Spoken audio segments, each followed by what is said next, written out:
Hello friends, welcome to my channel. आज की जो आपकी क्लास है वो है यूपी लेखपाल की टो सीरीज बी। ए सीरीज इसकी जो पहली टो सीरीज थी वो आपकी कंप्लीट हो गई।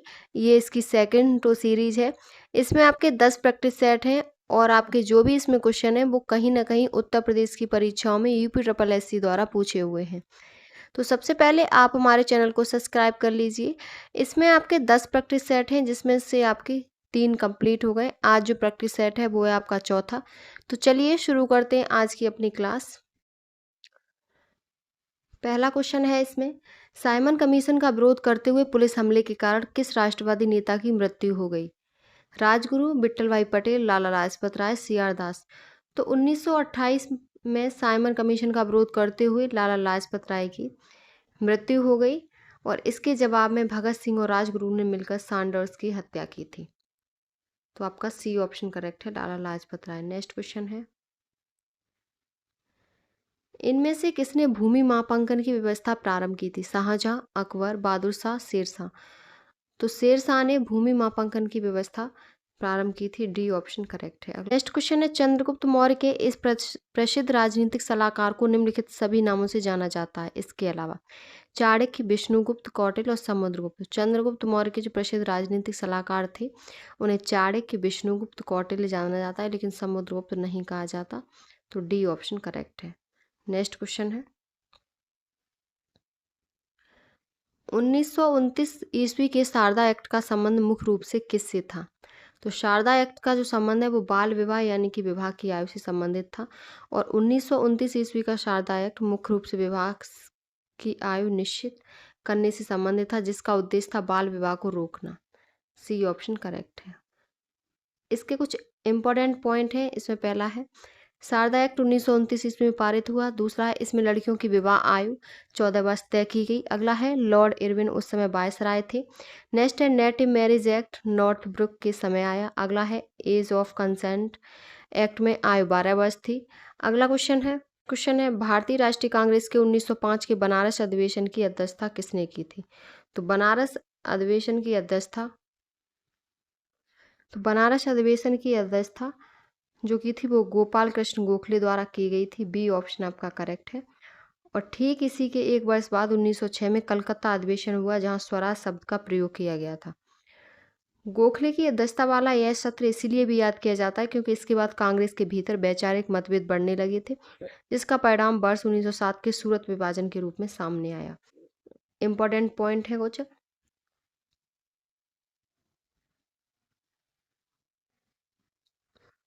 नेक्स्ट पॉइंट है, वर्ष 1904 का 20वां अधिवेशन बम्बई में सर हेनरी कॉटन की अध्यक्षता में हुआ और 1906 में कलकत्ता अधिवेशन में दादाभाई नौरोजी अध्यक्ष थे और 1930 का 19वां अधिवेशन मद्रास में लाल मोहन घोष की अध्यक्षता में हुआ और 1902 का 18वां अधिवेशन अहमदाबाद में सुरेंद्रनाथ बनर्जी ने संचालित किया और 1901 का अधिवेशन के अध्यक्ष दिनसा एदुलजी बाचा थे। नेक्स्ट क्वेश्चन है, स्वतंत्र भारत में उत्तर प्रदेश राज्य के प्रथम विधानसभा अध्यक्ष कौन थे? तो विधानसभा अध्यक्ष पुरुषोत्तम दास टंडन थे। ए ऑप्शन करेक्ट है। और इस पद पर 31 जुलाई 1937 से वो 10 अगस्त 1950 तक 10 अगस्त 1950 तक रहे। नफीसुल हसन दूसरे तथा मदन मोहन वर्मा 5वें विधानसभा अध्यक्ष थे और वर्तमान में विधानसभा के अध्यक्ष श्री सतीश महाना है जो 29 मार्च से 2022 से अब तक हैं। नेक्स्ट क्वेश्चन है, राष्ट्रपति पर महाभियोग चलाने की प्रक्रिया का वर्णन किस अनुच्छेद में किया गया है? तो ये अनुच्छेद 61 में है, राष्ट्रपति पर महाभियोग चलाने की प्रक्रिया। नेक्स्ट क्वेश्चन है, इसके कुछ इंपॉर्टेंट पॉइंट है। अनुच्छेद 52 भारत के राष्ट्रपति के पद का प्रावधान करता है और अनुच्छेद 72 राष्ट्रपति की क्षमादान की शक्ति से संबंधित है। तो आपका इसमें जो ऑप्शन सही था वो आपका बी ऑप्शन सही था, अनुच्छेद 61। नेक्स्ट क्वेश्चन है, भारतीय संविधान में किस प्रकार की शासन प्रणाली को अपनाया गया है? तो भारतीय संविधान में संसदीय शासन प्रणाली को अपनाया गया है। बी ऑप्शन करेक्ट है। और संसदीय शासन प्रणाली का जो मॉडल है वो ब्रिटेन के मॉडल पर आधारित है। तो बी ऑप्शन करेक्ट है। अगला क्वेश्चन है, इसके कुछ इंपॉर्टेंट पॉइंट है। राष्ट्रपति नाम मात्र का कार्यपाल का प्रधान होता है। संसद संघीय सरकार की विधायी अंग है। अगला है, संसद के 3 अंग हैं, राष्ट्रपति, राज्यसभा और लोकसभा। अगला क्वेश्चन है, भारत का एक राज्य जहाँ सामान्य सिविल कोड का प्रावधान है, गोवा, जम्मू कश्मीर, केरल और असम। तो वो गोवा है, ए ऑप्शन करेक्ट है। नेक्स्ट क्वेश्चन है, मौलिक अधिकारों को लागू करने के लिए संविधान ने किसे विशेष उत्तरदायित्व सौंपा है? तो उच्चतम न्यायालय को सौंपा है, यानी कि सुप्रीम कोर्ट को सौंपा है अनुच्छेद 32 के तहत। ए ऑप्शन करेक्ट है। अगला क्वेश्चन है, दक्षिण अमेरिका महाद्वीप की सबसे ऊंची चोटी कौन सी है? तो सबसे ऊंची चोटी अंकागुआ है। अंकागुआ पर्वत है दक्षिण अमेरिका महाद्वीप का, और इसकी ऊंचाई लगभग 6,962 मीटर है, और ये अर्जेंटीना देश में स्थित है। यह चोटी एंडीज पर्वत श्रृंखला का हिस्सा है। विभिन्न महाद्वीपों में अलग अलग सर्वोच्च शिखर हैं। जैसे एशिया का है, एशिया में माउंट एवरेस्ट है, अफ्रीका में किलिमंजारो है, और अंकागुआ न केवल दक्षिण अमेरिका का बल्कि एशिया के बाहर विश्व का सबसे ऊंचा पर्वत भी माना जाता है। नेक्स्ट क्वेश्चन है, सूची 1 को सूची 2 के साथ सुमेलित कीजिए। एक तरफ है देश और दूसरी तरफ है राजधानी। सबसे पहले तंजानिया। तंजानिया की राजधानी डोडोमा है। केन्या की नैरोबी है। नामीबिया की बिंडहोएक है, और मोरक्को की रबात है। तो इसमें जो आपका ऑप्शन सही होगा, वो है आपका ए ऑप्शन करेक्ट है। 3 2 4 1, ए ऑप्शन सही है। तंजानिया की डोडोमा, नामीबिया, केन्या की नैरोबी, नामीबिया की बिंडहोएक और मोरक्को की Rabat. Next question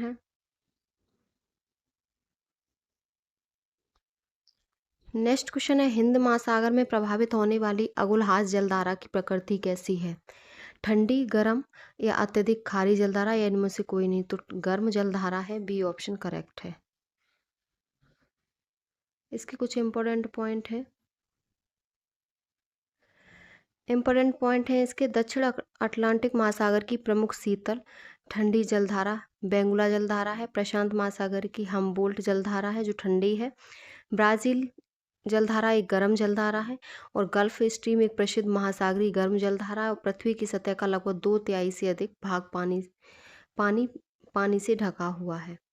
next question है, कुंडनकुलम परियोजना किस राज्य में स्थित है? कर्नाटक, तमिलनाडु।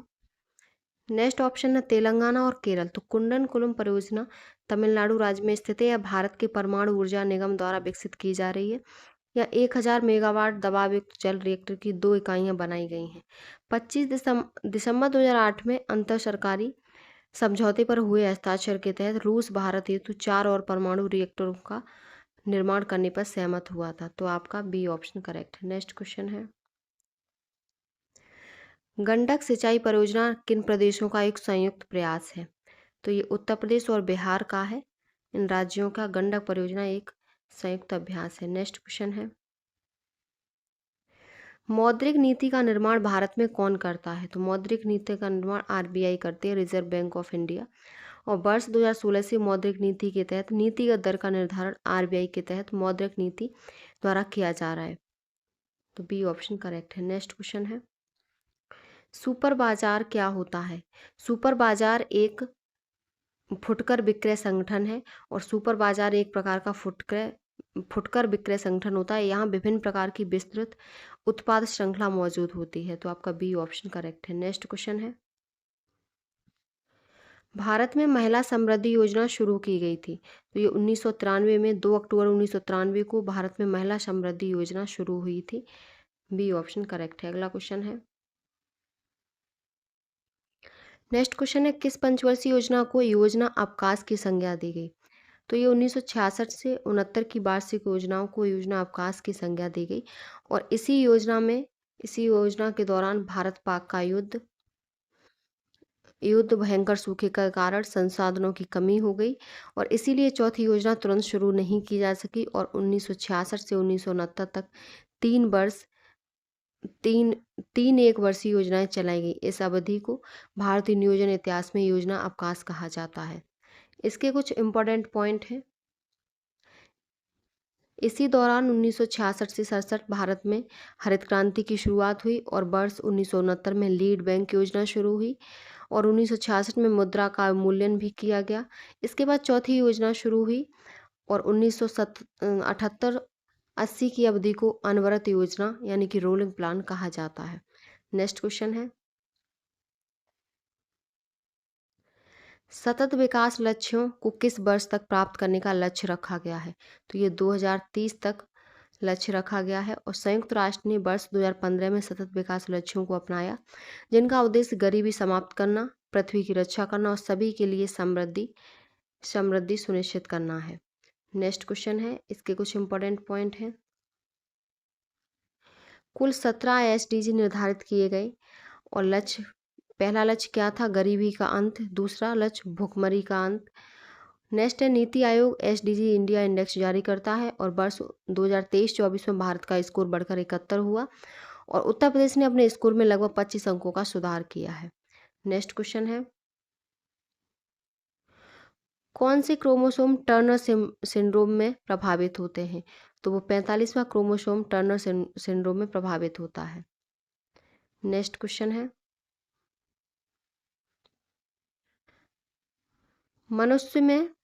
मनुष्य में कितनी जोड़ी स्पाइनल तंत्रिकाएं होती हैं? 30, 31, 37 और 40। तो 31 जोड़ी स्पाइनल तंत्रिकाएं होती हैं। तो आपका बी ऑप्शन करेक्ट है। नेक्स्ट क्वेश्चन है, निम्नलिखित में से कौन सा विटामिन लाल रक्त कोशिकाओं के निर्माण के लिए महत्वपूर्ण है? तो ये विटामिन B12 है। डी ऑप्शन करेक्ट है। और इसके लिए मनुष्य को मांस, अंडे, डेयरी उत्पाद आदि का उपभोग करना चाहिए। अगला क्वेश्चन है, एक निष्क्रिय टर्मिनल का विद्युत घटक है जो सर्किट तत्व के रूप में विद्युत प्रतिरोध लागू करता है। तो वो प्रतिरोधक है।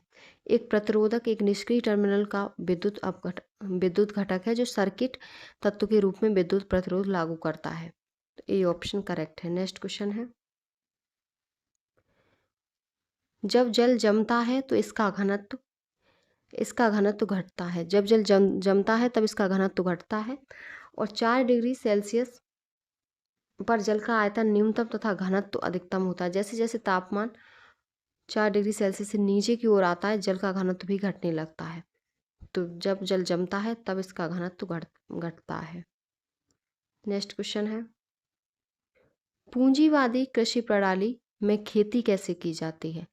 तो श्रमिकों की सहायता और स्वयं के निर्देशन से पूंजीवादी कृषि प्रणाली में खेती की जाती है। बी ऑप्शन करेक्ट है। नेक्स्ट क्वेश्चन है, इसके कुछ इंपॉर्टेंट पॉइंट है। पूंजीवादी किसान भूमि के बड़े हिस्से को नियंत्रित करते हैं। अगला है, वे प्रबंधन और निगरानी की भूमिका निभाते हैं। नेक्स्ट है, इस प्रणाली में वेतनभोगी मजदूरों का उपयोग होता है। अगला है, यह प्रणाली सामंतवादी प्रणाली से भिन्न है क्योंकि इसमें मालिक उत्पादन प्रक्रिया में सक्रिय रुचि लेता है। और अगला है, भूमि वर्ग की संरचना उस क्षेत्र की सामाजिक आर्थिक परिस्थितियों पर निर्भर करती है। नेक्स्ट क्वेश्चन है, ग्रामीण पुनर्निर्माण मंत्रालय का गठन किस वर्ष किया गया था? तो ये 1979 में हुआ था। बी ऑप्शन करेक्ट है। और केंद्र सरकार के स्तर पर ग्रामीण विकास के लिए अलग मंत्रालय बनाने की प्रक्रिया कई चरणों में हुई थी। सबसे पहले ग्रामीण पुनर्निर्माण मंत्रालय सबसे पहले ग्रामीण पुनर्निर्माण मंत्रालय का गठन 1979 में किया गया। यह मंत्रालय 1982 तक इसी नाम से कार्य करता रहा। इसका उद्देश्य ग्रामीण क्षेत्रों के पुनर्निर्माण और विकास पर विशेष ध्यान केंद्रित करना था, जो पहले अन्य मंत्रालयों का हिस्सा हुआ करता था। अगला है, इसके इंपॉर्टेंट पॉइंट है, 1982 में इसका नाम बदलकर ग्रामीण विकास मंत्रालय कर दिया गया और जनवरी 1985 में इसे कृषि एवं ग्रामीण पुनर्निर्माण मंत्रालय के अधीन एक विभाग बना दिया गया। नेक्स्ट क्वेश्चन है, बलवंत राय मेहता समिति की नियुक्ति किस वर्ष की गई? तो ये 1957 में की गई। सी ऑप्शन करेक्ट है।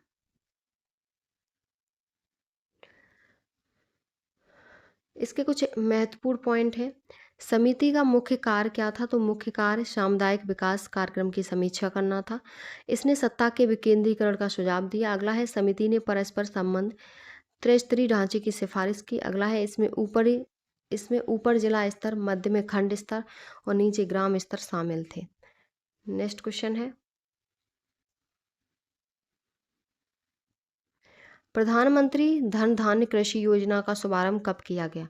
तो ये 11 अक्टूबर 2025 को किया गया प्रधानमंत्री धन धान्य कृषि योजना की शुरुआत। अगला क्वेश्चन है, इसके कुछ इंपॉर्टेंट पॉइंट हैं। इस योजना का केंद्र बिंदु देश के 100 ऐसे जिले हैं जहां कृषि उत्पादकता कम है और यह कमजोर कृषि मैट्रिक्स वाले जिलों के चयन पर आधारित है।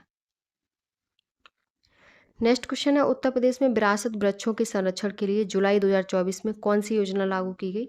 तो वो हेरिटेज ट्री अडॉप्शन योजना शुरू की गई। बी ऑप्शन करेक्ट है। नेक्स्ट क्वेश्चन है, 8 दिसंबर 2025 को पशुओं के अधिकार के लिए लड़ने वाले संगठन पेटा इंडिया ने किसे वर्ष 2025 के person of the year award के लिए नामित किया है? तो वो रवीना टंडन को नामित किया है। बी ऑप्शन करेक्ट है।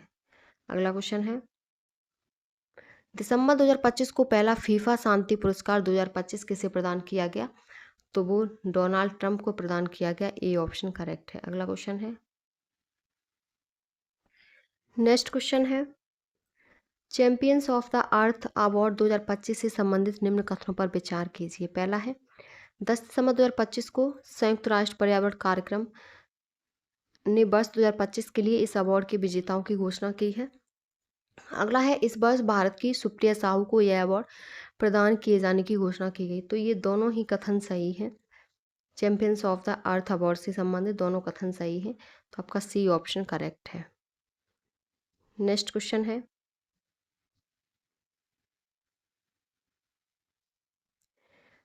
अक्टूबर 2025 में प्रसिद्ध शेफ और लेखक संजीव कपूर को किस संस्था द्वारा वर्ष 2025 के शीर्ष कृषि खाद्य अग्रदूत के रूप में सम्मानित किया गया? तो वर्ल्ड फूड प्राइज फाउंडेशन के द्वारा सम्मानित किया गया है। ए ऑप्शन करेक्ट है। नेक्स्ट क्वेश्चन है, 1 नवंबर 2025 को कौन सा राज्य भारत का पहला चरम गरीबी मुक्त राज्य बन गया है? तो वो आपका केरल है जो चरम गरीबी मुक्त राज्य बन गया है। और केरल सरकार ने राज्य को औपचारिक रूप से चरम गरीबी मुक्त घोषित किया है। यह ऐतिहासिक उपलब्धि वर्ष 2021 में शुरू की गई अति दारिद्र्य निर्मार्जन परियोजना के माध्यम से हासिल हुई है। नेक्स्ट क्वेश्चन है, ग्रीन हाउस प्रभाव की संकल्पना किसने दी थी? ऑप्शन है, सीसी पार्क ने, JNN जेफर्स ने। नेक्स्ट क्वेश्चन ऑप्शन है, अगला ऑप्शन है जोसेफ फोरियर और एल जाबलर। तो राइट ऑप्शन है जोसेफ फोरियर। जोसेफ फोरियर ने 1824 में ग्रीन हाउस या हरित गृह प्रभाव की संकल्पना की थी। सी ऑप्शन करेक्ट है। अगला क्वेश्चन है, सूची 1 को सूची 2 से सुमेलित कीजिए, सही उत्तर का चयन कीजिए। एक तरफ है वन और दूसरी तरफ है राज्य। तो उष्णकटिबंधीय वन कहाँ? तो ये साइलेंट वैली कहाँ है? केरल में।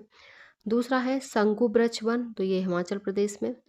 कच्छ वनस्पति, तो ये सुंदरबन में।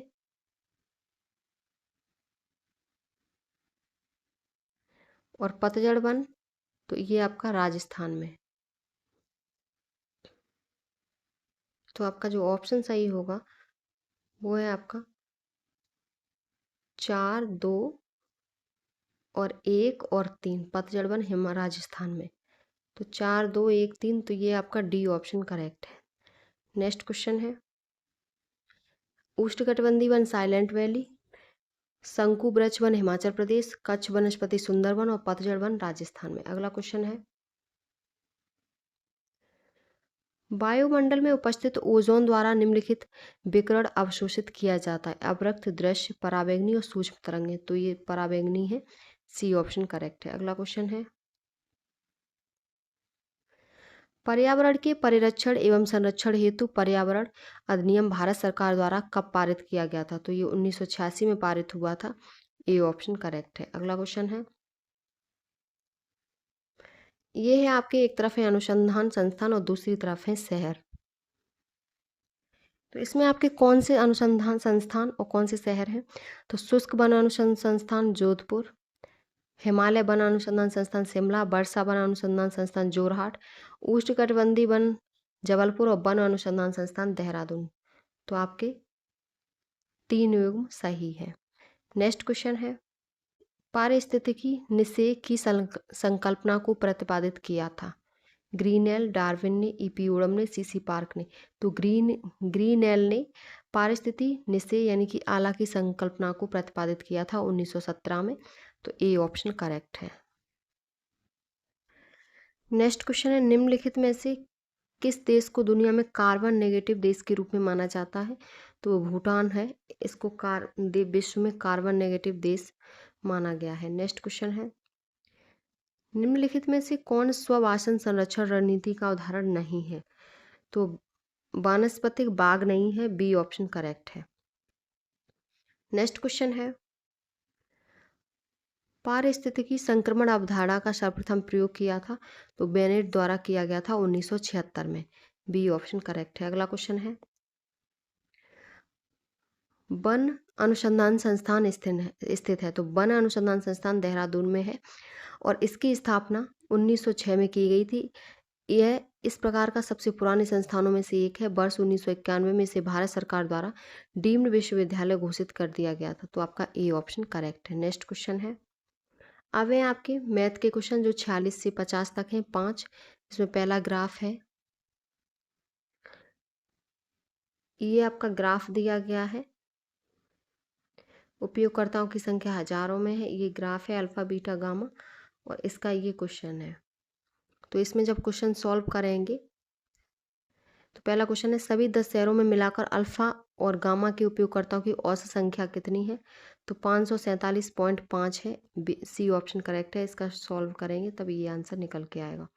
नेक्स्ट क्वेश्चन है, शहर बी में एक साथ अल्फा बीटा और गामा के उपयोगकर्ताओं की कुल संख्या और शहर एच में एक साथ अल्फा बीटा गामा के उपयोगकर्ताओं की कुल संख्या की तुलना में लगभग कितने प्रतिशत कम है? तो ये 21% कम है। नेक्स्ट क्वेश्चन है, सभी 10 शहरों में मिलाकर बीटा और गामा के उपयोगकर्ताओं की औसत संख्या कितनी है? तो औसत संख्या 11,250 है, ए ऑप्शन करेक्ट है। अगला क्वेश्चन है, नेक्स्ट क्वेश्चन है, शहर ए में अल्फा और बीटा के एक साथ उपयोगकर्ताओं की संख्या शहर ई में बीटा और गामा के एक साथ उपयोगकर्ताओं की संख्या का कितना प्रतिशत है? तो 85.71% है, ए ऑप्शन करेक्ट है। अगला क्वेश्चन है,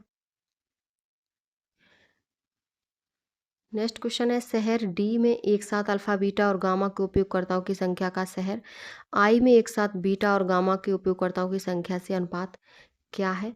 तो 21:11 है, ए ऑप्शन करेक्ट है। अब है आपका दूसरा ग्राफ जिसके क्वेश्चन 51 से 55 होंगे। ये ग्राफ है, इसका पहला क्वेश्चन है, दी गई अवधि के दौरान कंपनी द्वारा भुगतान की गई बोनस की कुल राशि इस अवधि के दौरान भुगतान की गई वेतन की कुल राशि का लगभग कितना प्रतिशत है? तो 0.6% है, सी ऑप्शन करेक्ट है। अगला क्वेश्चन है, नेक्स्ट क्वेश्चन है, 2011 में इन सभी मदों पर कुल व्यय 2015 में कुल व्यय का लगभग कितना प्रतिशत है? तो 68.33% है, डी ऑप्शन करेक्ट है। अगला क्वेश्चन है, इस अवधि के दौरान कंपनी को प्रतिवर्ष ब्याज की औसत राशि कितनी चुकानी पड़ी? तो वो 26.66 लाख चुकानी पड़ी, ए ऑप्शन करेक्ट है। अगला क्वेश्चन है, सभी वर्षों के लिए करों पर कुल व्यय और सभी वर्षों के लिए ईंधन और परिवहन पर कुल व्यय के बीच का अनुपात क्रमशः लगभग है? तो 109:151 है, ए ऑप्शन करेक्ट है। अगला क्वेश्चन है, वर्ष 2013 के दौरान इन मदों पर कंपनी का कुल व्यय कितना है? तो कुल व्यय 738.44 लाख रुपए है। अब है आपके हिंदी के प्रश्न जिसमें पहला क्वेश्चन है, निम्नलिखित प्रश्न में 4 विकल्पों में से उस सही विकल्प का चयन करें जो शुद्ध वाक्य का सबसे अच्छा विकल्प है। तो मुझे केवल 4 रोटियां दीजिए, डी ऑप्शन ये आपका शुद्ध है। अगला है, जिसे प्रमाण द्वारा सिद्ध न किया जा सके उसके लिए एक शब्द होगा, तो अप्रमेय होगा, सी ऑप्शन करेक्ट है। अगला क्वेश्चन है, खूंटी शब्द का बहुवचन बताइए, तो खूंटी का होगा खूंटियाँ, ए ऑप्शन करेक्ट है। अगला है, अलमारी कौन सी भाषा का शब्द है? तो अलमारी आपका पुर्तगाली भाषा का शब्द है, बी ऑप्शन करेक्ट है। अलकतरा, अनन्नास, आलपिन, बाल्टी, चाबी, फीता, तम्बाकू ये सब पुर्तगाली भाषा के शब्द हैं। नेक्स्ट क्वेश्चन है, द्रौपदी का चीर का अर्थ है, द्रौपदी का चीर इसका अर्थ क्या है? तो इसका अर्थ है कभी समाप्त न होना, सी ऑप्शन करेक्ट है। अगला क्वेश्चन है, निम्न में कौन सी वर्तनी सही है? तो कौतूहल, सी ऑप्शन वाली सही लिखा है। नेक्स्ट क्वेश्चन है, अपाद मस्तक किस समास का उदाहरण है? तो ये अव्ययीभाव समास का उदाहरण है। इसका विग्रह है पाद यानी कि पैर से लेकर मस्तक तक होता है। नेक्स्ट क्वेश्चन है, जिह्वा के आधार पर स्वर कितने प्रकार के होते हैं? तो जिह्वा के आधार पर स्वर 3 प्रकार के होते हैं, अग्रस्वर, मध्यस्वर और पक्षस्वर। तो आपका बी ऑप्शन करेक्ट है। अगला क्वेश्चन है, व्यक्तित्व पत्र किनके मध्य लिखा जाता है? तो वो सगे संबंधियों के मित्रों या मित्रों के मध्य लिखा जाता है व्यक्तित्व पत्र। अगला क्वेश्चन है, प्रातः सूर्य उदित हुआ और पक्षी चहचहाने लगे, रचना की दृष्टि से किस वाक्य का उदाहरण है? तो ये संयुक्त वाक्य का उदाहरण है। और प्रातः सूर्य उदित हुआ और पक्षी चहचहाने लगे, तो ये संयुक्त वाक्य है। अब है आपके कंप्यूटर से संबंधित प्रश्न। इसमें है, एक्सेल में कौन सी फंक्शन की एडिट मोड पर जाने में मदद करती है? तो F2 से एडिट मोड में जाया जा सकता है। बी ऑप्शन करेक्ट है। अगला क्वेश्चन है, निम्नलिखित में से किस परिदृश्य में सामान्य कंप्यूटर ऑपरेशन के दौरान पेज फॉल्ट त्रुटि होने की सबसे अधिक संभावना होती है? तो वो है आपका, इसमें होगा उस मेमोरी एड्रेस तक पहुंचने का प्रयास करना जिसे हार्ड ड्राइव में बदल दिया गया है। तो डी ऑप्शन करेक्ट है। नेक्स्ट क्वेश्चन है, जब आप MS वर्ड 365 में बुलेट या नंबर लिस्ट के साथ काम करते समय एंटर दबाते हैं तो निम्न में से क्या होता है?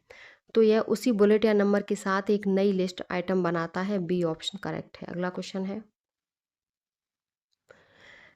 प्रोग्रामिंग लैंग्वेज जावा का आविष्कार किसके द्वारा किया गया था? तो ये जेम्स गॉसलिंग के द्वारा किया गया था। डी ऑप्शन करेक्ट है। अगला क्वेश्चन है, पारंपरिक आधुनिक लाइनों पर उच्च गति वाले इंटर्न प्रदान करने के लिए क्या योजना बनाई गई है? तो इसमें जो योजना बनाई गई है वो ADSL बनाई गई है। ए ऑप्शन करेक्ट है।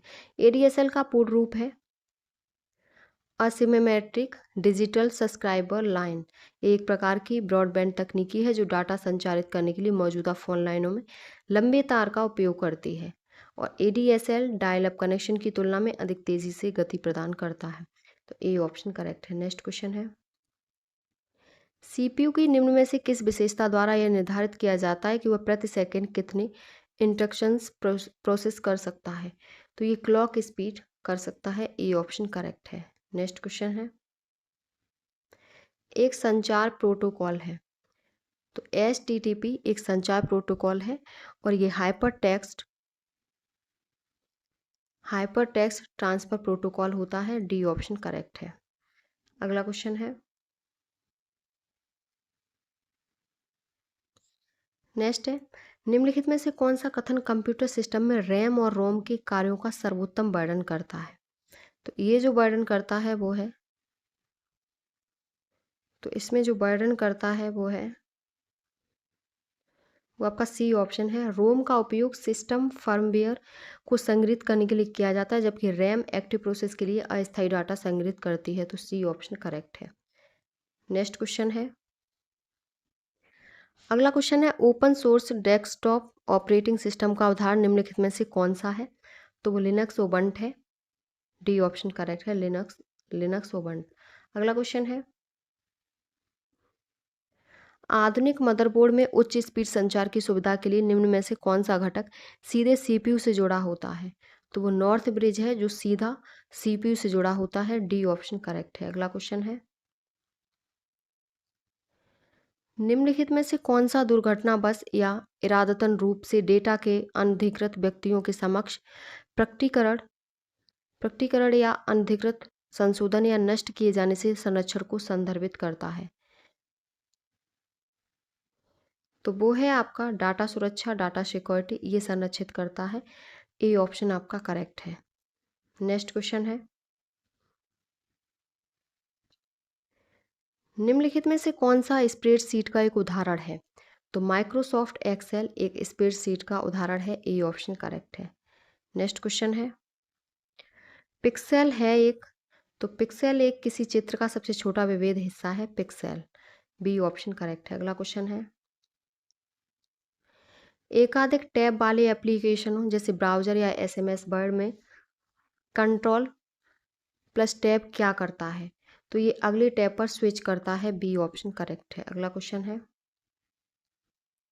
पीएसटी किस प्रकार की कंप्यूटर फाइल का एक्सटेंशन है?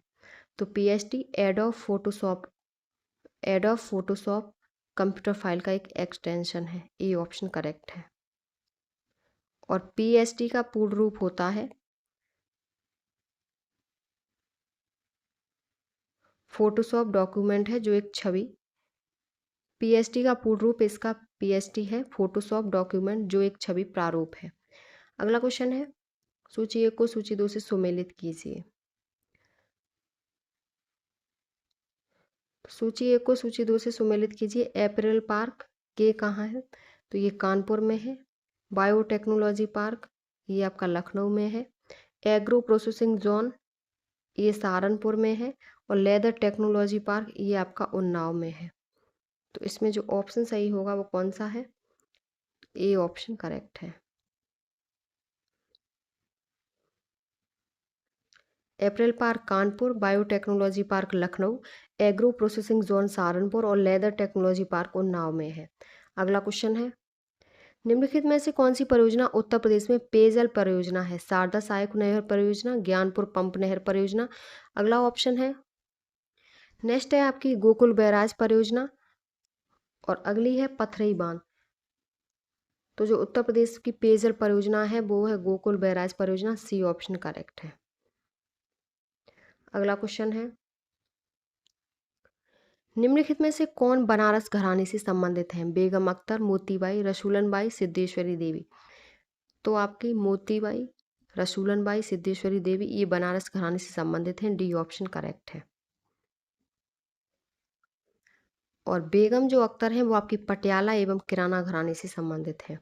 नेक्स्ट क्वेश्चन है, महर्षि वाल्मीकि आश्रम कहाँ स्थापित है? तो ये बिठूर कानपुर में स्थित है। बी ऑप्शन करेक्ट है, महर्षि वाल्मीकि का आश्रम। अगला क्वेश्चन है, उत्तर प्रदेश में सर्वाधिक क्षेत्रफल वाली आम की प्रजाति है? तो वो दशहरी आम की सर्वाधिक आम की प्रजाति है और ये मुख्यतः पश्चिमी जिलों में जैसे लखनऊ, बरेली, मेरठ, मध्यवर्ती और पश्चिमी जिलों में पाई जाती है। बरेली, मेरठ, गाजियाबाद, कानपुर, सहारनपुर, हरदोई आदि जिलों में आम की खेती की जाती है। नेक्स्ट क्वेश्चन है,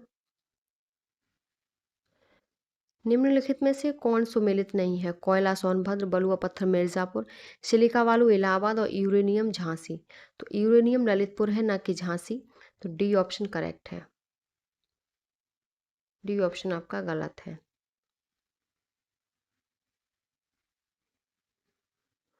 अगला क्वेश्चन है, गीडा है। गीडा है तो गीडा क्या है? गीडा गोरखपुर औद्योगिक विकास प्राधिकरण है। बी ऑप्शन करेक्ट है। और गीडा की स्थापना गीडा विकास अधिनियम है जो वो 1976 के तहत 30 नवंबर 1989 को इसकी स्थापना की गई थी। नेक्स्ट क्वेश्चन है, यमुना एक्सप्रेस वे है तो Yamuna express way greater Noida से आगरा तक है। बी ऑप्शन करेक्ट है। अगला क्वेश्चन है, उत्तर प्रदेश का निम्नलिखित में से कौन सा जिला क्षेत्रफल की दृष्टि से सबसे छोटा है? तो वो हापुड़ है। और सबसे बड़ा क्षेत्रफल की दृष्टि लखीमपुर खीरी है। तो आपका डी ऑप्शन करेक्ट है। अगला क्वेश्चन है, महाकुंभ मेला प्राय कितने वर्ष पर आयोजित किया जाता है? तो महाकुंभ जो आयोजित किया जाता है वो आपका 12 वर्ष में आयोजित होता है। बी ऑप्शन करेक्ट है। अगला क्वेश्चन है, उत्तर प्रदेश में सर्वाधिक साक्षरता प्रतिशत वाला जनपद है? तो सर्वाधिक साक्षरता प्रतिशत है वो आपकी कानपुर नगर है। सी ऑप्शन करेक्ट है। 2011 की जनगणना के अनुसार उत्तर प्रदेश में सर्वाधिक साक्षरता प्रतिशत वाला जिला कानपुर नगर था। 2001 की जनगणना के अनुसार सर्वाधिक साक्षरता वाला जिला कानपुर था। और 2011 की जनगणना के अंतिम आंकड़ों के अनुसार सर्वाधिक साक्षरता प्रतिशत वाला जिला गौतम बुद्ध नगर है जो 80.1% है, जिसके बाद क्रमशः कानपुर नगर है, उसके बाद औरैया, इटावा और गाजियाबाद का स्थान है। न्यूनतम साक्षरता दर वाला जिला श्रावस्ती है। तो आपका सी ऑप्शन करेक्ट है। अगला क्वेश्चन है, सूची 1 को सूची 2 से सुमेलित कीजिए और सही कूट का सही उत्तर चुनिए। तो एक तरफ है मेला और दूसरी तरफ है जनपद। तो देवी पाटन का मेला कहाँ लगता है, कामपील का मेला कहाँ लगता है, बटेश्वर मेला और ददरी मेला। तो इसमें जो आपका सही है तो वो है आपके देवी पाटन का मेला बलरामपुर, कामपील का मेला फर्रुखाबाद, बटेश्वर मेला आगरा और ददरी मेला बलिया में लगता है। अगला क्वेश्चन है, उत्तर प्रदेश उत्तर प्रदेश विधानसभा परिषद की संपूर्ण सदस्य संख्या कितनी है? तो वो 100 है। विधान परिषद की संख्या 100 है। अगला क्वेश्चन है, निम्नलिखित में से कौन सा उत्तर प्रदेश का लोक नृत्य नहीं है? तो मुरिया है, वो उत्तर प्रदेश का लोक नृत्य नहीं है, ये छत्तीसगढ़ का लोक नृत्य है। तो डी ऑप्शन करेक्ट है। अगला क्वेश्चन है, उत्तर प्रदेश में एक बब्बर शेर सफारी स्थापित किया जा रहा है। तो बब्बर शेर सफारी इटावा में स्थापित की जा रही है। बी ऑप्शन करेक्ट है। अगला क्वेश्चन है, सूची 1 को सूची 2 से सुमेलित कीजिए। तो काला नमक चावल ये सिद्धार्थनगर का है, देसी घी औरैया है, आंवला आपका प्रतापगढ़ है और केला फाइबर ये कुशीनगर है। तो इसमें जो ऑप्शन सही होगा वो आपका डी ऑप्शन करेक्ट है।